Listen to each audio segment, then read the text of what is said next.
Top of the morning, everyone. It is March 19th. Touchstones reading from a child of God and a recovering alcoholic addict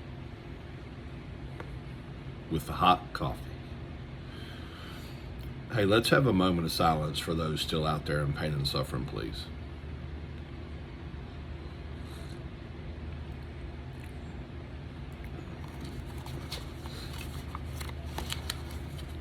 Thank you. There seemed not to be another living thing in all the world. There was something of bliss in this stillness and something ominous too. I don't know. I didn't pronounce that right. It was the kind of stillness that beckons us to turn inward toward the beginnings of our existence. That's from Paul Gruchel. Probably mispronounced that too.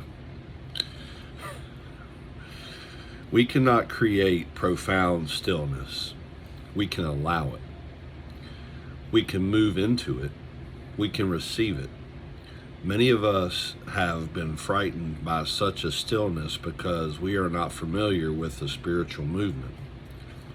We felt moved, awestruck, and we may have run to escape that inward moment. Some men are endlessly busy just keeping the stillness at a comfortable distance.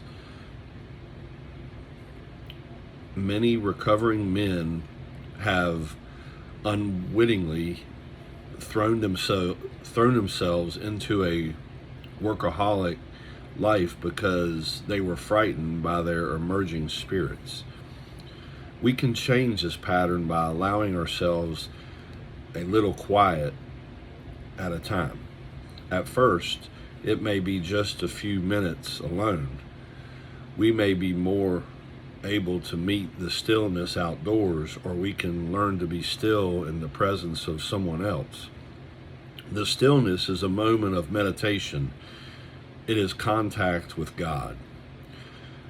God, give me the courage to allow spiritual experiences to be part of my life. Amen. You know, anytime that I've had a spiritual experience, it's been extraordinary for sure, but it's the feeling that it gives me after I realize what's going on. It's like, wow, it takes me back, and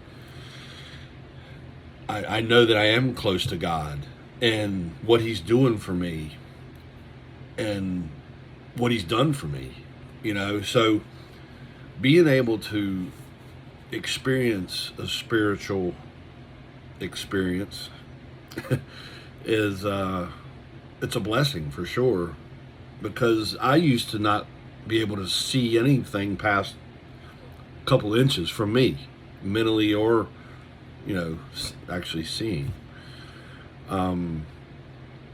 So it's good, or it's not just good, it's great that I can see that these days, because, you know, if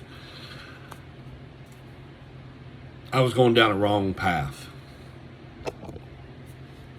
and, you know, I was blinded all my life, and it just feels good to be able to feel, you know, where I was numbing myself for years.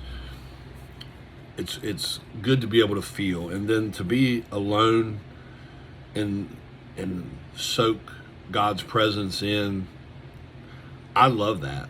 I don't want anybody to take that away. I love my alone time. I didn't never, you know, I was always a codependent. God's taught me that I can be alone and be okay. It's not. It's actually nice.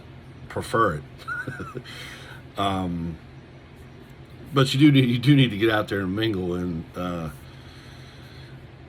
you know what I mean. So yeah, this is a great reading. So if you're struggling out there, I tell you, what God has done in my life, He's turned my life around. He's made me into another human being that I didn't even know would exist, and a loving one at that. So trust in God.